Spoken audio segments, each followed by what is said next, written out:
Baik, assalamualaikum warahmatullahi wabarakatuh. Selamat datang buat para teman-teman, para sahabat di pembahasan kali ini. Pembahasan kali ini saya akan mencoba untuk kemudian membawakan suatu pembahasan tentang gender.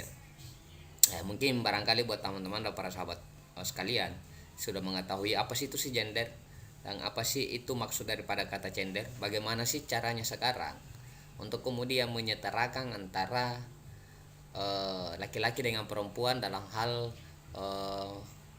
gender itu yang kita maksud bersama, sehingga dari kata gender inilah melahirkanlah beberapa aturan main saat ini termasuk undang-undang, yaitu adalah perlindungan perempuan dan anak. Oke ya, kita lanjut ya. Apa sih itu tentang gender? Maka ini kita akan melihat tentang skema perubahan kawasan belajar yang biasa kita kenal dengan kognitif, afektif, dan psikomotorik. Ah, teman-teman bisa melihat bagian tersebut bahwa ada namanya buta gender, sensitif gender, bias gender, netral gender, responsif gender. Sebentar ini kita kemudian akan bahas tentang bagian ini. Selanjutnya adalah skema perubahan perilaku. Biasa kita kenal dengan buta gender atau gender blind, sadar gender atau gender awareness, peka gender atau gender sensitif, mawas gender atau gender perspektif, peduli gender atau gender conquer atau responsif. Apa itu gender dan siapa, peran gender dan diskriminal, mengapa ada perbedaan, ada masalah apa tentang mengapa. Dari sinilah teman-teman akan melihat tentang bagaimana sih saat ini kemudian kita mengedepankan tentang yang namanya gender, tentang kesetaraan perempuan dengan laki-laki ya.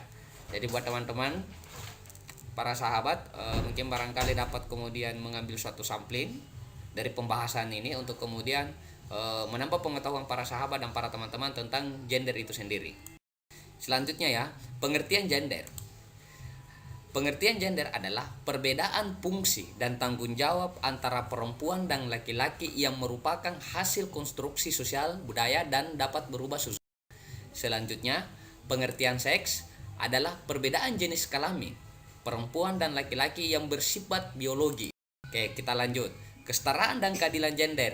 Ini maksud saya yang saya sampaikan tadi bahwa ada kesetaraan dan keadilan gender saat ini.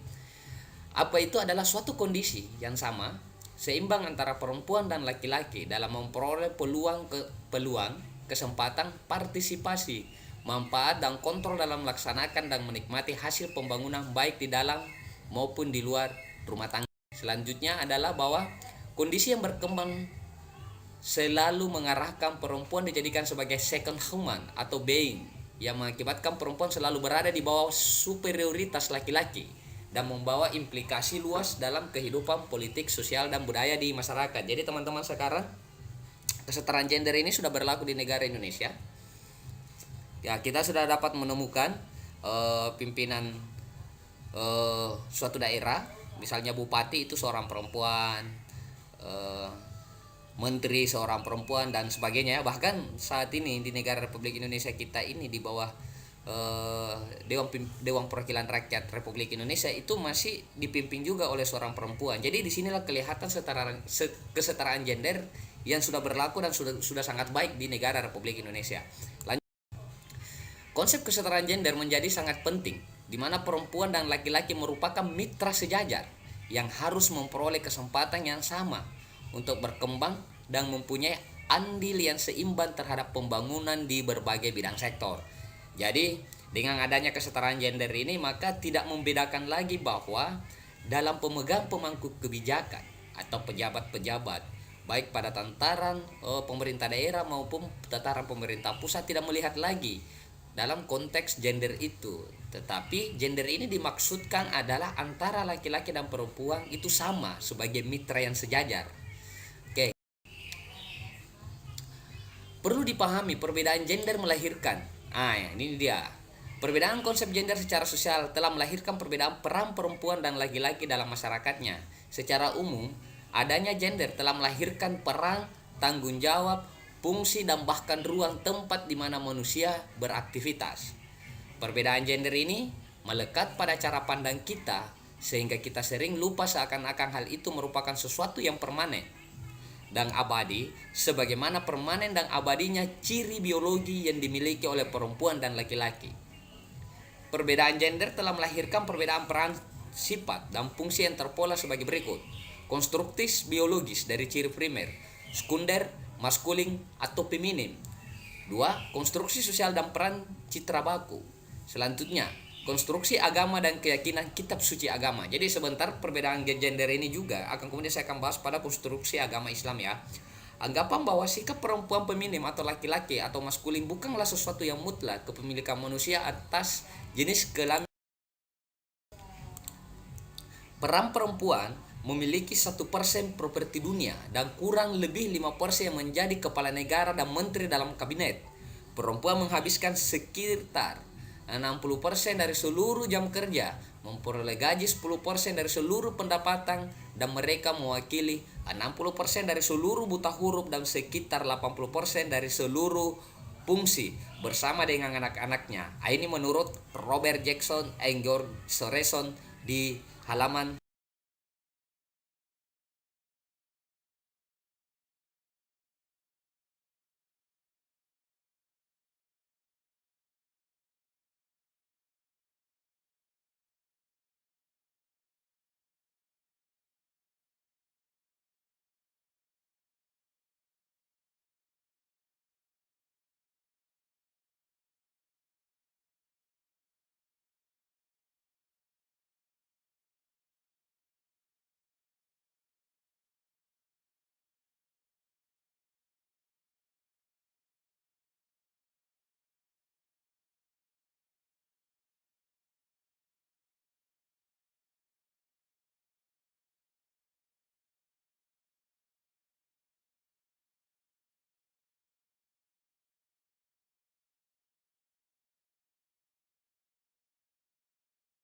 Kalau mau mengetahui bisa membaca buku apa yang saya maksud tadi. Menurut Peterson dan Ruyan 1993 titik 25 dalam buku pengantar studi hubungan internasional Robert Jackson dan George Sorenson 332. Jadi teman-teman kalau mau mengetahui tentang gender ini bisa membeli bukunya tentang pengantar studi hubungan internasional yang dirilis atau disusung oleh Robert Jackson dan George Sorenson.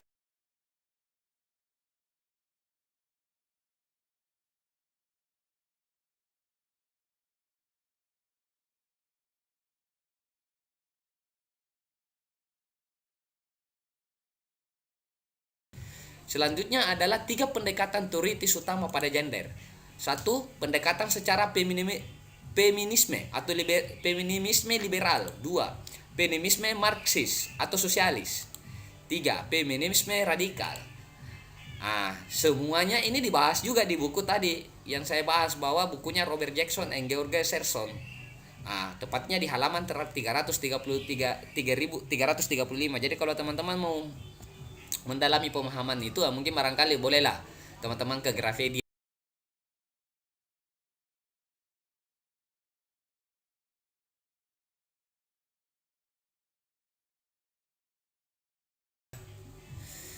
Feminisme liberal. Kita bahas tentang feminisme liberal. Memiliki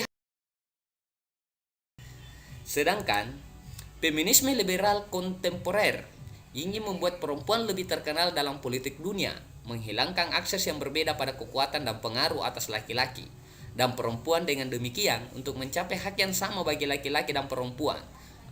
Tertulis di bukunya Tong 1989, bukunya Elstein 83, Gates 89, dan Robert Jackson George Sorenson 336. Jadi dibahas juga pula di sini ya teman-teman ya. Jadi kalau untuk mau mengetahui secara spesifik terhadap gender ini, maka teman-teman bolehlah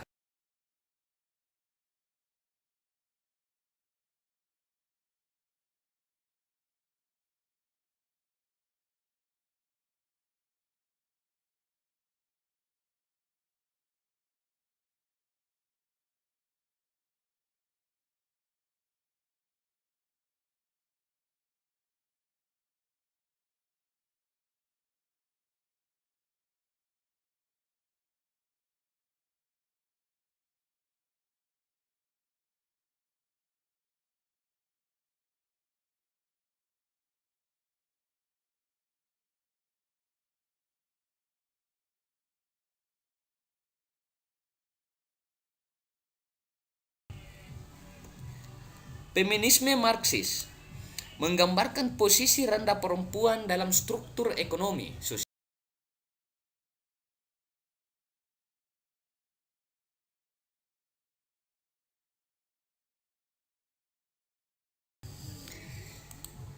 Penekanan terhadap perempuan tidak terlepas dari sistem ganda atau kapitalisme dan patriarki. Kapitalisme adalah mode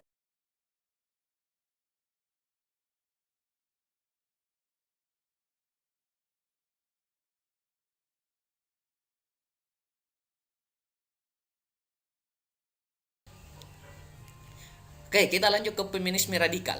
Feminisme radikal adalah menolak setiap jenis kerjasama. Jadi ini aspeknya, feminisme radikal ini menolak setiap jenis kerjasama, mengembangkan analisis feminis yang lebih